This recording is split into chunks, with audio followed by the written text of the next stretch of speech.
Hello. I am going to read a story to you, and I want to read it with all the bits included.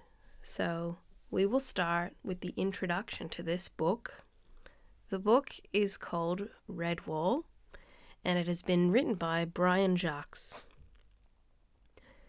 10 years equals 40 seasons in Redwall time, from the winter of the struggling writer to the summer of the joyful author.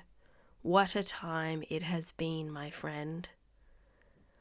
Once upon a time, long ago and far away, Matthias stumbled from my mind, a small mouse, clad in rumpled robes and floppy sandals.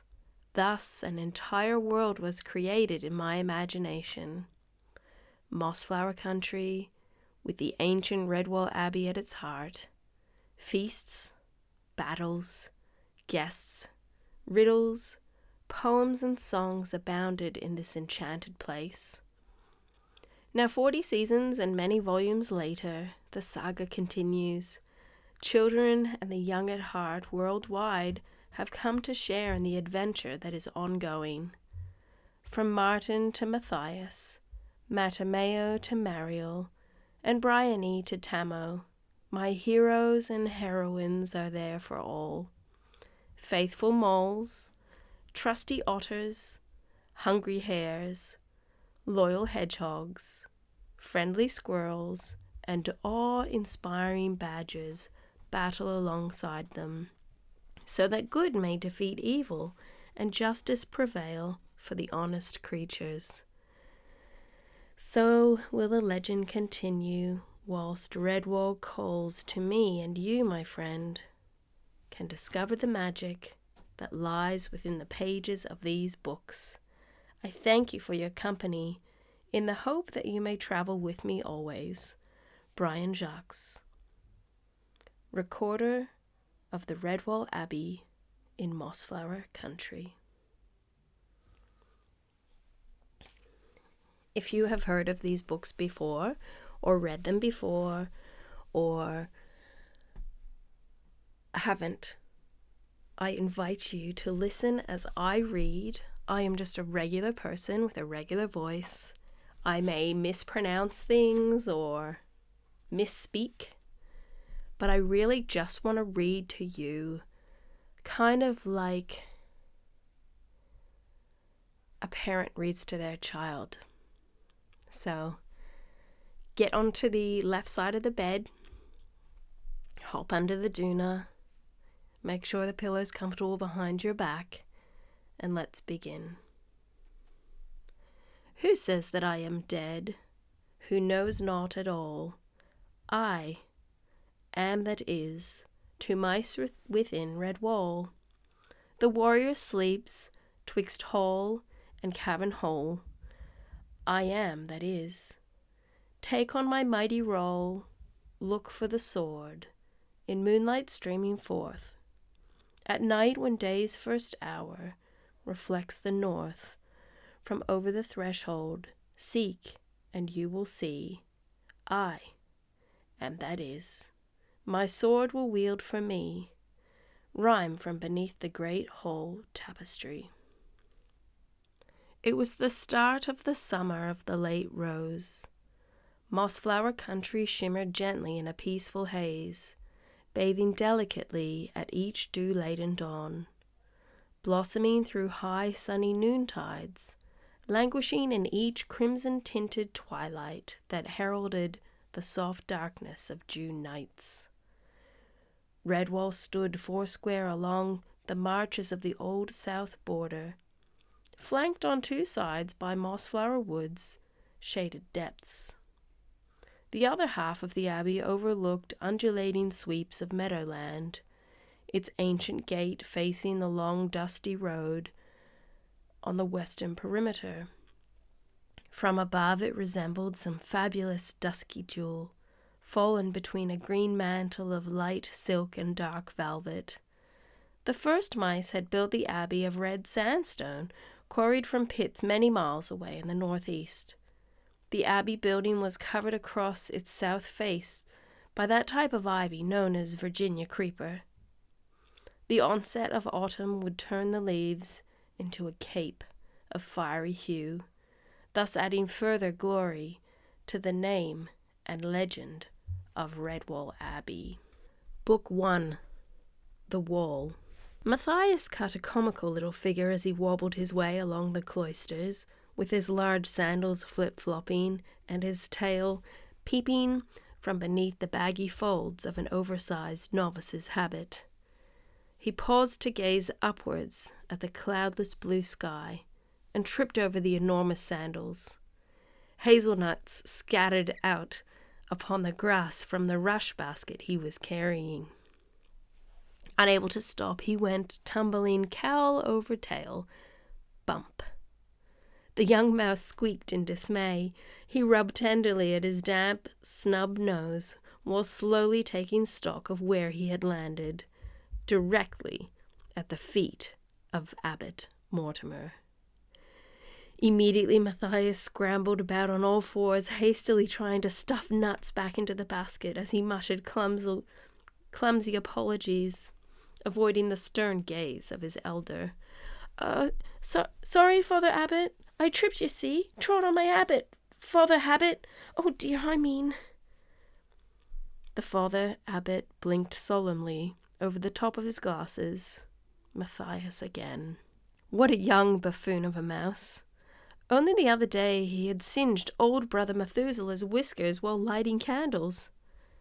The elder's stern expression softened. He watched the little novice rolling out on the grass, grappling with large armfuls of smooth hazelnuts, which constantly seemed to escape his grasp. Shaking his old grey head, yet trying to hide a smile, Abbot Mortimer bent and helped to gather up the fallen nuts. "Oh, Matthias, Matthias, my son," he said wearily, "when will you learn to take life a little slower, to walk with dignity and humility? How can you ever hope to be accepted as a mouse of Redwall, when you are always dashing about, grinning from whisker to tail like a mad rabbit?" Matthias tossed the last of the hazelnuts into the basket and stood awkwardly, shuffling his large sandals in the grass. How could he say aloud what was in his heart? The abbot put his paw around the young mouse's shoulders, sensing his secret yearnings, for he had ruled Redwall wisely over a great number of years, and gained much experience of mouse life. He smiled down at his young charge and spoke kindly to him. "Come with me, Matthias. It's time we talked together." A curious thrush, perching in a gnarled pear tree, watched the two figures make their way at a sedate pace in the direction of Great Hall, one clad in the dark greeny brown of the order, and the other garbed in the lighter green of a novice. They conversed earnestly in low tones. Thinking what a clever bird he was, the thrush swooped down on the basket that had been left behind. Twisters! The basket contained only hard nuts, locked tight within their shells. Feigning lack of interest, lest any other birds had been witness to his silly mistake, he began jauntily whistling a few bars of his melodious summer song.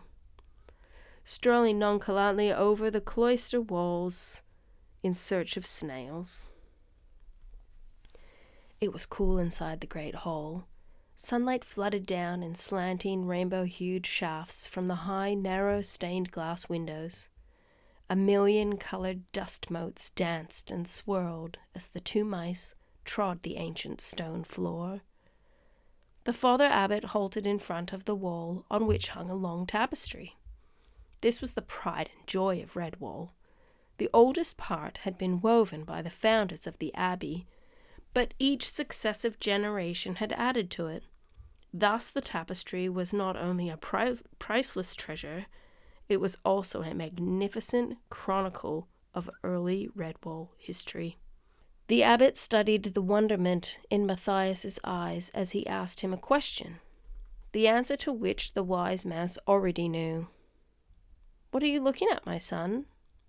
Matthias pointed to the figure woven into the tapestry. It was a heroic-looking mouse with a fearless smile on his handsome face.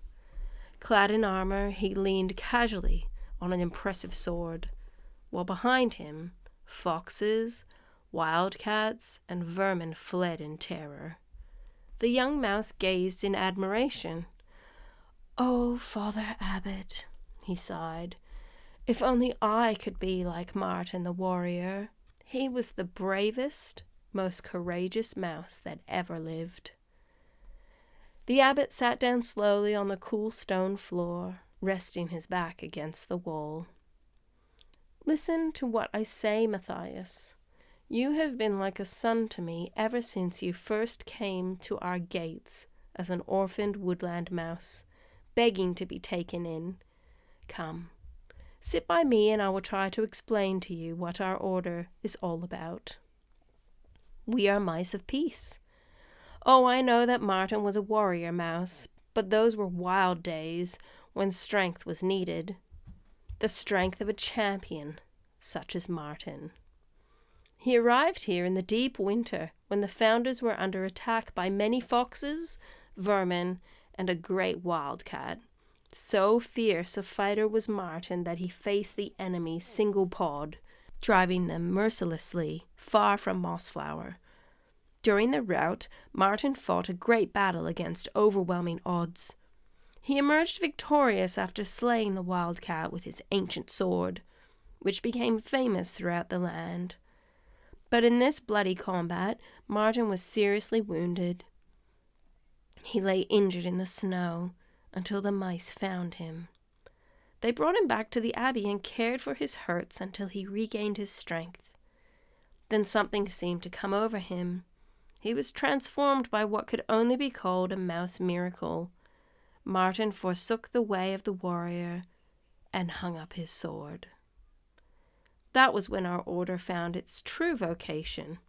All the mice took a solemn vow never to harm another living creature, unless it was an enemy that sought to harm our order by violence.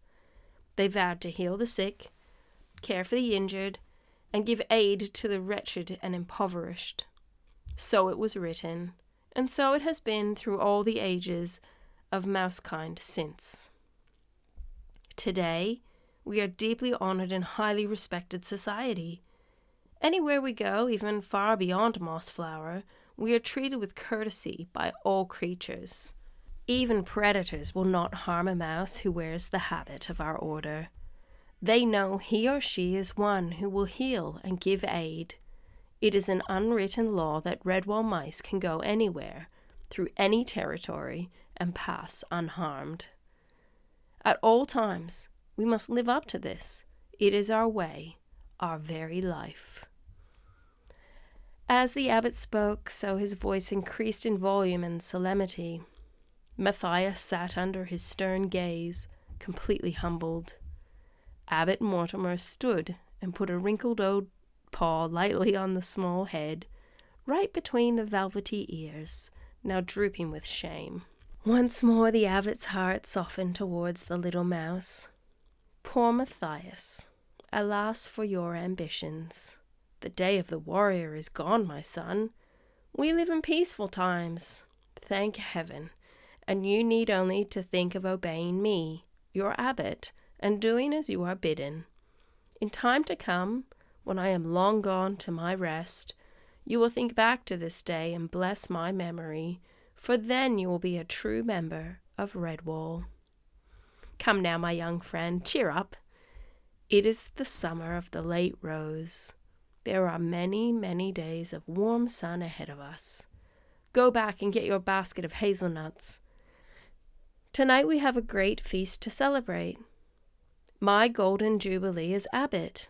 When you've taken the nuts to the kitchen, I have a special task for you. Yes, indeed. I'll need some fine fish for the table.